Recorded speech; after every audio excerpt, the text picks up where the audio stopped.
तो देखिए हम लोगों ने तुल्यास्य प्रयत्नम सवर्णम इस सूत्र को पूरा पढ़ लिया।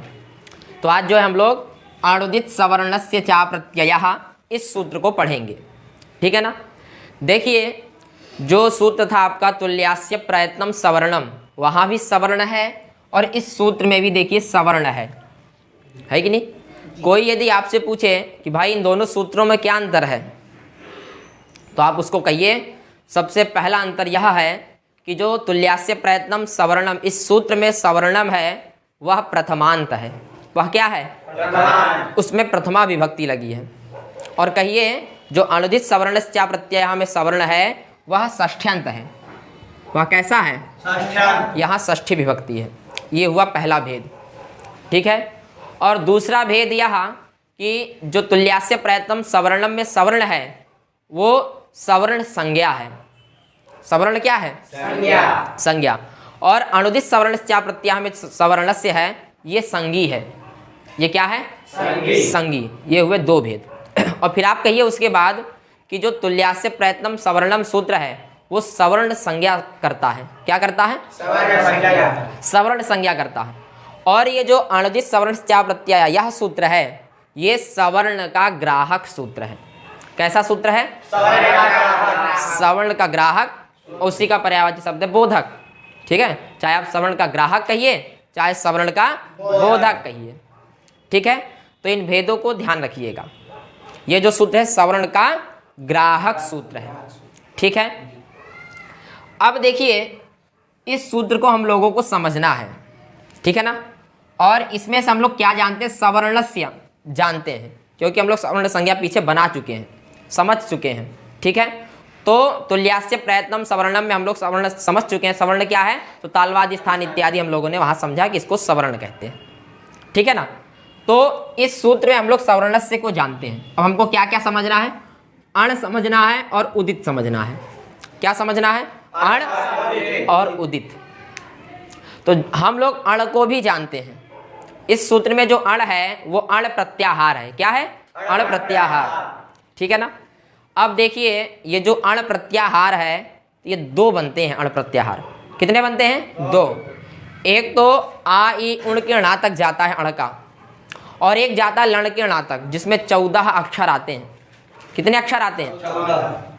तो हमारे सामने समस्या खड़ी हो गई कि भाई इस सूत्र में हम कौन सा अण समझें? समझे कि नहीं? इस सूत्र में कौन सा आ ई उण वाला अण प्रत्याहार समझें कि आ ई उण के आ से लेके लण के णा तक जो जाता उसको समझें।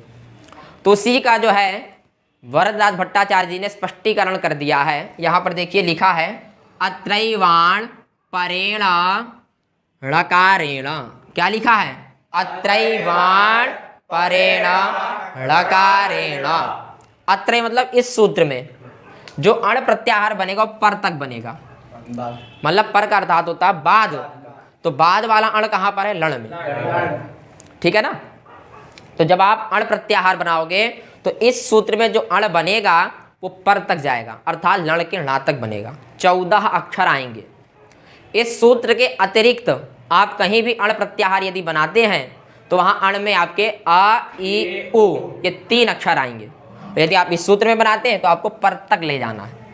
कहाँ तक ले जाना है? पर तक, ठीक है। तो इसमें 14 अक्षर आएंगे। तो आप अण को भी समझ गए। अब हमको समझना है उदित क्या है। क्या समझना है? उदित क्या है? तो उदित कहते हैं जहां उ की इत संज्ञा हो। जहां पर उ की इत संज्ञा हो उसी का नाम है उदित, ठीक है ना। तो यहां पर इन्होंने समझाया है को चो टो तो पो एते उदिता। क्या कह रहे हैं? को चो टो तो पो एते उदिता। का चा इनमें जो आपको उ दिख रहा है उन सभी की इत संज्ञा होती है। उ की क्या होती है? इत संज्ञा। इसलिए इनका नाम है उदित। इसलिए इनका नाम क्या है? उदित। समझ गए? तो उदित किसको कहते हैं? कोई आपसे पूछे उदित क्या है तो आप कहिए को चो टू तू पू एते उदिता। कोई पूछे भाई ये उदित कैसे है तो आप कहिए कि इनमें जो उ है उसकी इत संज्ञा होती है। समझ गए इतनी बात? तो आप लोग सवर्ण से समझ गए, अण समझ गए, और उदित क्या है इसको भी समझ गए। ठीक है, अब आपको इसमें समझना है चा और अप्रत्यय को।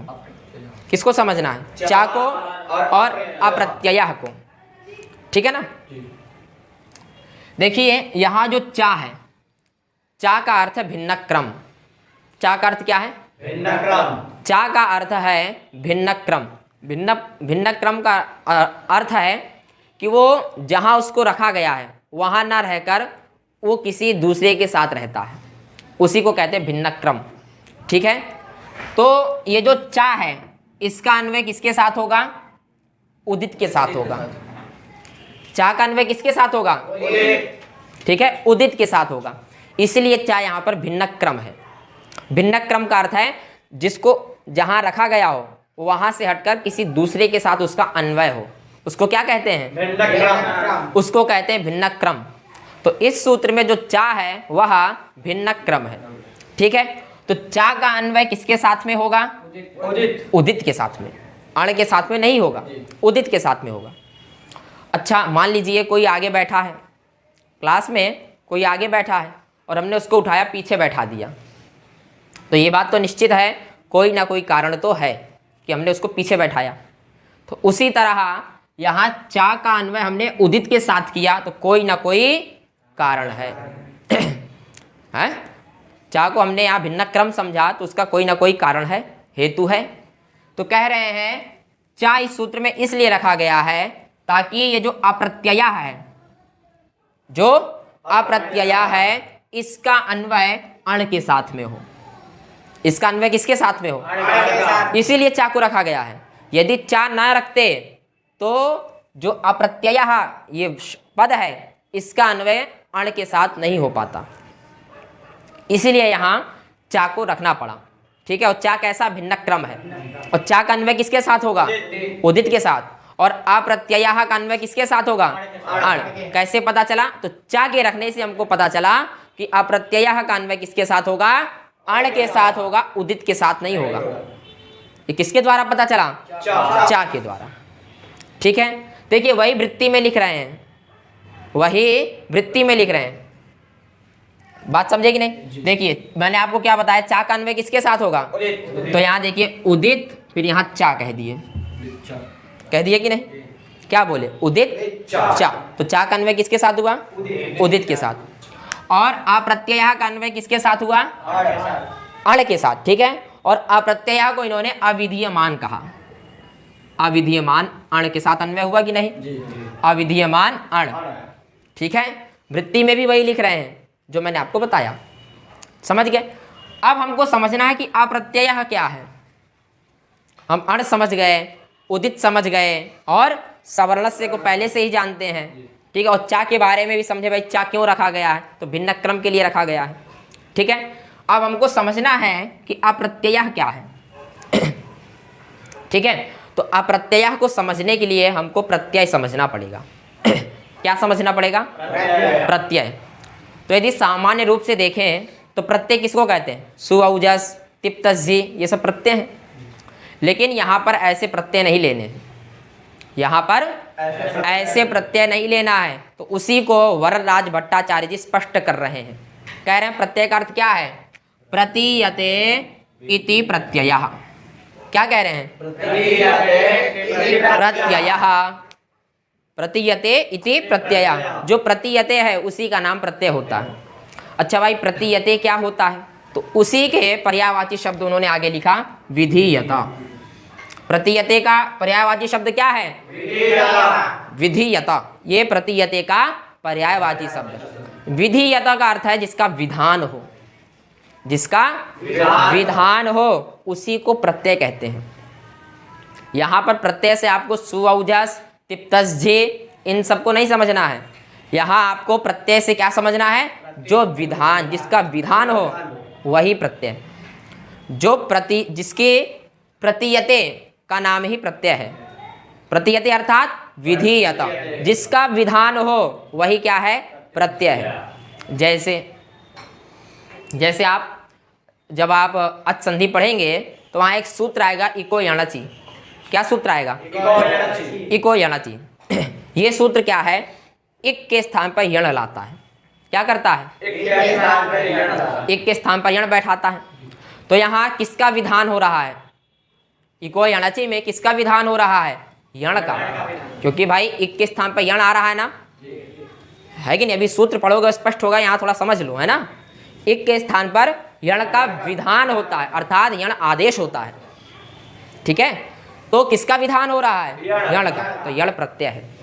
यण क्या है, प्रत्यय। और इक का विधान हो रहा है क्या, नहीं हो रहा है। इक क्या हुआ, अप्रत्यय हुआ। जिसका विधान ना हो वो क्या है, अप्रत्यय, और जिसका विधान हो उसको क्या कहते हैं, उसको प्रत्यय कहते हैं। समझ गए। तो कह रहे हैं अप्रत्यय, अर्थात यहाँ इनको कैसा चाहिए, जिसका विधान ना हो, उसी को कह रहे हैं अविधीयमान। उसी को क्या कह रहे हैं, अविधीयमान। अविधीयमान का अर्थ है अप्रत्यय, जिसका विधान ना हो। समझ गए, इतनी बात समझ में आई। तो अब आप ध्यान से समझिए सूत्र में क्या है, क्या रहे, ठीक है। तो अप्रत्यय का अन्वय किसके साथ में करना है, अण के साथ में। चा का अन्वय किसके साथ में करना है, उदित के साथ में, ठीक है। तो इसीलिए अप्रत्यय का अन्वय अण के साथ हुआ। तो अप्रत्यय से क्या समझना, अविधीयमान। तो कह रहे हैं अविधीयमान अण होना चाहिए। यदि अविधीयमान अण है तब उसकी क्या होती है, सवर्ण संज्ञा होती है।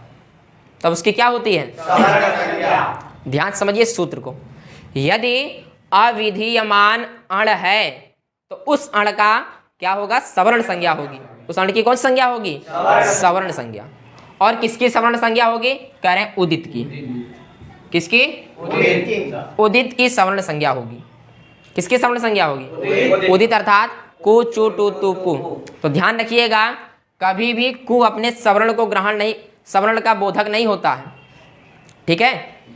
इसमें उदित क्या है, उ, अर्थात उ की संज्ञा हुई। तो उदित कौन है, उ है। तो उदित कौन है इनमें, उ। अब इनका जो आदि अक्षर है, ठीक है, तो कु में उदित कौन है, उ, और इसमें आदि अक्षर क्या है, का। ये अपने सवर्णों के ग्राहक होते हैं। कौन अपने सवर्णों के ग्राहक होता है, इनका उदितों का जो आदि अक्षर है वो अपने सवर्णों का ग्राहक होता है, ठीक है। वो किसका ग्राहक होगा, अपने सवर्णों का। तो का के कितने सवर्ण हैं, 4, खा घा घा ङ, ये का के सवर्ण है, ठीक है। कोई आपसे पूछे चू के सवर्ण कौन है, तो कहना कोई सवर्ण ही नहीं है, चू अपने सवर्णों का ग्रहण नहीं करता। क्यों, कह देना चू नहीं, उस उदित का जो आदि अक्षर है वो अपने सवर्णों का ग्रहण करता है। तो चा के कितने सवर्णी हैं, छा जा झा या, चा को लेकर 5। इसी प्रकार तू में ता था दादा ना, ये सब तवर के सवर्ण हैं, ठीक है। टू में टा के सवर्णी कितने हैं, ठा डा ढा णा, टा को लेकर 5, ठीक है। और पू में पा को लेकर 5। तो कह रहे हैं भाई अगर अविधीयमान अण है तब उसकी सवर्ण संज्ञा होगी। मैंने आपको पहले बता दिया है अप्रत्यय का अन्वय उदित के साथ नहीं होगा, क्योंकि 4 रखा, इसीलिए 4 रखा, समझे कि नहीं। यदि अविधीयमान अण है तो उसकी सवर्ण संज्ञा होगी। और किसकी सवर्ण होगी, सवर्ण संज्ञा होगी, उदितों की। किसकी सवर्ण संज्ञा होगी, जैसे आप आगे जाएंगे तो एक सूत्र आपको मिलेगा चोह कुह। क्या सूत्र मिलेगा, चोह कुह में चू है, ठीक है। चू क्या है, उदित है, तो वहां चू का आदि अक्षर क्या है, चा, ठीक है। अब ये चा अपने सवर्णों का ग्रहण करेगा, वहां चू के द्वारा आपको 5 समझना है, चा छा जा झा या, समझे कि नहीं। क्योंकि सूत्र कह रहा है कि भाई जो उदित होगा वह भी अपने सवर्णों का ग्रहण करेगा, समझे कि नहीं, बात समझ में आई। तो जो अविधीयमान होगा कौन, अण, उसकी सवर्ण संज्ञा होगी। जैसे इको यणचि में अविधीयमान कौन है, इक। अरे भाई विधीयमान यण है ना, अविधीयमान कौन है, इक। तो ई जो है अपने सवर्णों का ग्रहण करेगा। तो ई के कितने सवर्णी हैं, 18, आपने पहले पढ़ लिया है। ई के, तो वहाँ ई जो है अपने 18 का ग्रहण करेगा। तभी तो सुधि में देखिए जब आप शुद्धि उपास्या को सिद्ध करते हैं तो धाम में बड़ी ई है कि नहीं है, लेकिन माहेश्वर सूत्र में बड़ी ई नहीं है, तो कैसे वहाँ इक हम समझ लेते हैं? क्योंकि वो अविधीयमान अपने सवर्णों का ग्रहण भी करेगा, तो इसके द्वारा हम समझ जाते हैं कि यहाँ दीर्घ ई में भी यण संधि हो जाएगी। समझे कि नहीं? तो कौन कौन अपने सवर्णों का ग्रहण करेगा? जो अविधीयमान अण होगा, ठीक है, उसकी सवर्ण संज्ञा होगी। किसकी? अविधीयमान अण की और उदित की, इन्हीं की सवर्ण संज्ञा होगी। समझ में आ गई बात? जहां भी आपको कु मिले, क्या मिले? कु, तो वहां समझना आदि अक्षर से लेकर का खा गा गा ये 5 गिने जाएंगे पूरे व्याकरण शास्त्र में। समझे कि नहीं? कु से केवल का मत समझिएगा, ठीक है? क्यों? क्योंकि कह रहा भाई उदित जितने भी हैं वो भी उन सभी की सवर्ण संज्ञा होती है, ये भी अपने सवर्णों के ग्राहक हैं। समझे?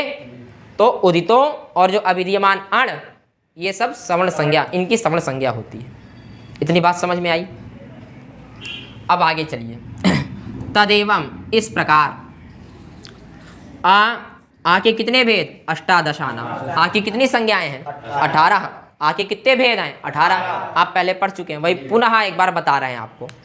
आ इति अष्टादशानाम संज्ञा, जो आपने ह्रस्व दीर्घ प्लुत फिर उदात्त उदात्त इत्यादि किया था, तो 18 प्रकार का हुआ। तथेव इकार उकारौ, इकार उकार भी कितने प्रकार के हुए? तथेव मतलब आ के समान ही 18 प्रकार के। आपने पहले पढ़ लिया ना, 4 स्वर के 18 भेद। कौन कौन से? आ, ए, ओ और री भी आपने पढ़ा था। लेकिन जब आपने तुल्यास्य प्रयत्नम सवर्णम पढ़ा तो वहां आपने पढ़ा री री की सवर्ण संज्ञा हो जाती है, पढ़ा ना? तो री के कितने भेद? 18। और री के 12। री के कितने भेद? 18 और री के 12, टोटल 30। क्योंकि सवर्ण, उनकी सवर्ण संज्ञा हो गई, तो कितने हो गए? 30। तो वही कह रहे हैं ऋकारः त्रिंशतः, अर्थात 30 प्रकार का होता है। ऋकार कितने प्रकार का होता है? क्योंकि इनमें री री दोनों आ गए, इनकी सवर्ण संज्ञा हो जाती है। ठीक है? आ के कितने भेद? 18। ई के 18, ऊ के 18, री और री के मिलाकर 30, 12 री के 18 री के, तो वही कह रहे हैं ऋकारः त्रिंशतः एवं ऋकारोपी। ठीक है, मैंने आपको बताया री री की सवर्ण संज्ञा है, तो उनको मिलाकर 30 होते हैं। अब कह रहे हैं एचो द्वादशा नाम। एच के कितने भेद? 12। ए ओ आई औ के कितने भेद होते हैं? 12। क्यों?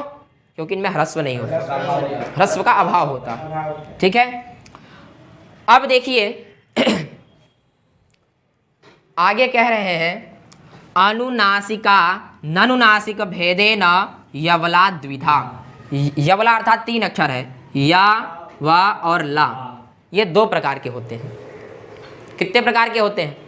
2 प्रकार के। एक आपको सामान्य या मिलेगा और एक आपको अनुनासिक सहित मिलेगा। ठीक है, और आपको एक वा सामान्य मिलेगा और एक आपको वा अनुनासिक के सहित मिलेगा। उसी प्रकार ला आपको एक सामान्य मिलेगा और एक अनुनासिक के सहित मिलेगा।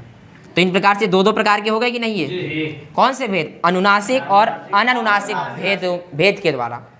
ठीक है, तो ये क्या हुआ? अननुनासिक या अनुनासिक। तो इन भेदों से ये 2 प्रकार के हो जाते हैं।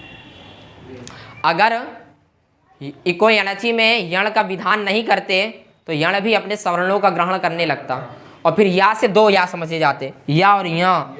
वा भी आता उसमें, तो वा से 2 समझे जाते, वाह और वहाँ। ठीक है, और यण में ला भी आता है, तो ला से भी 2 समझे जाते, ला और ना।